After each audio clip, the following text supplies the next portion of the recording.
If I can, you can, we can, all we can. Welcome to the finale of the Pepsi Jamaican Flavor Spotlight Podcast. I'm Chad Lucci, and for my final guest, Dondada, the AR artist. Let's go take a look. Hey, you know see your ears we are do it. Not no basic, greater the prey. All time anyone paper my J. All of we have the same energy. Hey, we got that flavor, Jamaican flavor. We got that flavor. Mr. Bonito, how are you? I'm doing good. We are here in front of one of your beautiful pieces, and this is a AR piece. Yes. From All of my work is augmented. all of your work is augmented. All right. I'm sitting here. It looks amazing. I know that it gets even better than what meets the eye right now. Could you tell us a little bit about how you conceptualize and how you really plan when you're building these pieces right here? All of my work, at the core of it, is about dancehall culture, Jamaican life, Caribbean life overall. I love that. This piece specifically is my interpretation of, the two-gun Jimmy Cliff pose. Oh, Right, okay. so this was done for The Harder They Come, right? And it's a case where just kind of rethinking how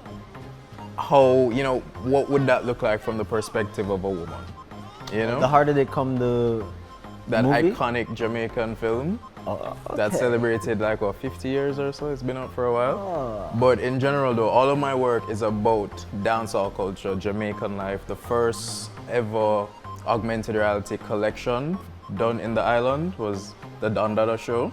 That was 2 years ago during COVID. It was 10 pieces, all about dancehall culture, sound system, zinc fence, the party scene, dancehall queens, that type of energy. That energy. And it's a case where with the AR, it provides just another layer of interactivity. So all of the pieces have a QR code in them. God. So once you scan it, it comes to life on Instagram, and you hold up your phone to the artwork, and the whole thing just leaps off the canvas. I love that. I love that. So what was your first time actually going back and remembering, hey, augmented reality pieces was something that you wanted to do? It's something that was very foreign to me before I was introduced to you. So you're actually the first person I ever heard to actually have it done. So where did the idea really come from for you? I feel like the idea has kind of been, going around in my head for a while. I've always tried to find a way to make my work different, right? Just make it have something unique to it.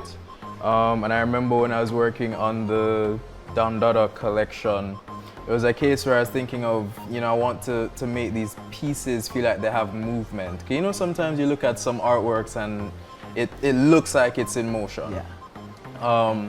So I found myself painting the same characters over and over, kind of like a stop motion to give you the idea of motion. But it wasn't enough, and I'm naturally a curious person. I'm always doing research, always on the internet, YouTube, trying to find, things. New ideas. Yeah, I have a YouTube degree. So I realized that you can make AR content, right? I found the different apps that you can use, like Artivive and those, but it still never really got what I wanted until I found out that you can basically take filters, Instagram filters, Snapchat filters, TikTok filters, and link that to art. Directly to the art. Or an image essentially at the base of it. And yeah, I just spent some time researching it, experimenting with it. Probably took me 3-4 months to get it good. And from there it's just been up. It's just been the masterpieces that are sitting right in front of us, huh? Yeah. So what challenges or technical aspects have really come along with the package deal of making these AR pieces? Well, one of the main challenge is that because it's new tech, there is a bit of a learning curve, even though to view the art itself and use the AR itself is very straightforward, right? So in terms of the steps, is that you just regular camera, scan the code, and then hold up your phone to the artwork, and everything else is automatic. So for the user, it's literally just one step, Okay. right? But even that in its simplicity, because it's new tech, Yeah. it's a bit of a learning curve for some people. That's So I would say that is one of the biggest issues, if you want to use that word, you know, but it requires some education, as with all new tech, you know. So what we've been doing on the Dondada page on all of our platforms is just driving that message. You know what I mean? Like talking about how simple it is, how easy it is. And because it's done through social platforms, you don't need to download any secondary app. It's right here in front of you where literally, you're at. You know what I mean? It makes Like it who simple doesn't and have easy. Instagram, who doesn't have TikTok, like it's just right Platforms they already have on their phone, just ready to go. Exactly. And I think that is one of the main things that make my work unique. Outside of the fact that it's art and tech. Yeah. You know, like it's, the onboarding process is very direct. Okay. So I heard that you'll be designing and painting the official Pepsi Jamaican Flava campaign mural. That's correct. Can you give me any form of sneak peeks? And anybody that's actually out there listening, give us some sneak peeks of what we can expect, what's to come with it. I'm excited. Well, the artwork itself, I mean, I can't tell you too much right now, but the artwork itself would be representative of the campaign. So the campaign is about repping your flavor, being your authentic self, and that's what we're gonna bring out in the mural, you know? And then there's gonna be an AR experience that's tied to that as well. Naturally, the Dondada way now. Of course. Of course. You know, the signature. This we got. So yeah, just look for something that is representative of your unique style. Everybody can see it and pull out something in it that they can connect with. And it's still gonna be representative of the brand also. Okay, okay. So, how do you see your role as an artist with the Jamaican Pepsi Flava campaign? How do you really see yourself coming out and your own flavor and your own technique and lyrical style coming out in this campaign? Well, I see my role as a part of the campaign being you know, visual arts.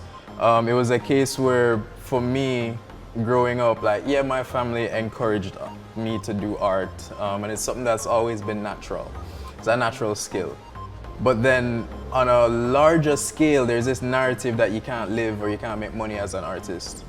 So I think my role here is to kind of reframe that narrative, and then also because my work is so different, it's not traditional art.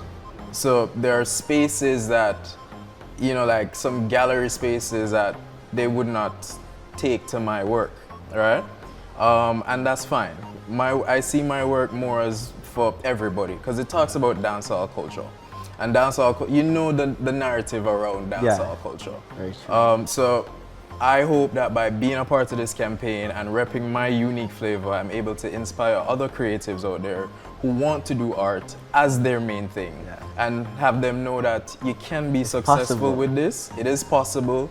There are literally no limits, right? Like, you don't have to paint if you don't want to paint. You can find a whole new way. You can take mud and splash it on a wall and do It's whatever. abstract. You know what I mean? Like, everybody, especially for artists, everybody have their own unique eye. And I think that's one thing about me. Like, I figured out what my unique perspective on life is and how I can use that and channel my voice. And I hope that other creatives who see this are driven to do the same thing for themselves, you know? And then especially with social media, like it's a lot easier to get attention, and attention, you can convert that into dollars. You know what I mean? Like, you can sell your work on TikTok, make process videos of you painting, post that, next thing you know, you go viral. Very true, You know? very true. So there's Social always media. an outlet. Yes, you know? very true. Could you share a memorable experience you had, whether it was you creating one of these awesome AR pieces or somebody interacting with one of your AR pieces for the first time that really left an impact on you? You're like, wow, my work is recognized. There is something that keeps happening, and it really, like, it warms my heart. So for the most recent show, I had a show, when was this? I had a show in December at AC Hotel, and a lady came and she brought her daughter, and we were talking, and she was saying that the reason why she brought her daughter is to let her know that it is possible. Like, she's never seen a Jamaican do the type of work that I do. Wow. It's anytime you usually see like creatives doing like solo events and AR, and because also last year I did a tour, a US tour, so the Miami, New York, LA. That's awesome. Yeah. She was saying that she's never seen a Jamaican, a young Jamaican doing this. So she had to bring her daughter to let her daughter see it for herself from an early age and know that things like this is possible, especially fusing tech, art, and culture, because those are the three spaces that my work, plays in. Okay, right? so was your US tour also It's the still same. surrounded around the dance hall pieces? Everywhere I go. Wow, so you're it's bringing the Jamaican flavor with you culture. no matter where you're going. Yes. We love that. That's We love my that. unique perspective. Love that. So things like that really makes me feel good. And I noticed that it's something that's been happening a lot. Like parents bring their kids to see these, or like even the other day there's an art student that messaged me saying like they're working on their SBA and they want to get my insights on it. Wow, that's awesome. So things like that tells me that the work that I'm doing, it's having an impact. It's having a major in the way impact. that I want it to. It's having a major impact for sure. And I know personally that many emerging artists look up to you. So what tips would you have for someone who actually wants to get into the AR art that you're doing? Or if not AR art, just art overall? Yeah, I'd say the main tip that I can give is just be true to your own creative energy. I think a lot of times as creatives, we hear that little voice inside of us that is telling us like what to do, or like make this type of content or post this, blah blah blah. But sometimes you kind of get pulled in another direction, because then either your family member or whatever would be like, yeah dude, not do that, Or you're watching somebody else's flavor, you're not building your own flavor. Exactly, you know what I mean? So at the end of the day, just like be true to your unique self. At the end of the day, we all have a unique perspective, and that in itself is valuable. And once you start to put that out and be unapologetic about that, then things will start to change for you. And that's something that I've recognized in myself. Like once I started to do my own art, because I've been in the creative space for over 10 years. Like I was the lead designer for Red Stripe when I just started in marketing. Lead designer for Reggae Sumfest. I was lead designer for Campari for like 3-4 years in the entire Caribbean. But once I started to do my own art and keep my own art shows and just put out works from my unique perspective, like I started to feel better. I started to feel happier. I noticed that the energy just started to change and momentum started to build. Is your own flavor now? No other cook in the pot. It was just one like, person. I decide what goes out. There's nobody there to say make the logo bigger. Yeah. And it's just a case where like with other creatives, just know that if you want to get into AR, everything is online. I'm self-taught. I never went to school for AR. It's a YouTube university. YouTube University. Just like we're on YouTube right now, and some like people's learning you can literally go on YouTube and type how to make an AR filter. And the first video I found on how to make an AR filter was 6 minutes long.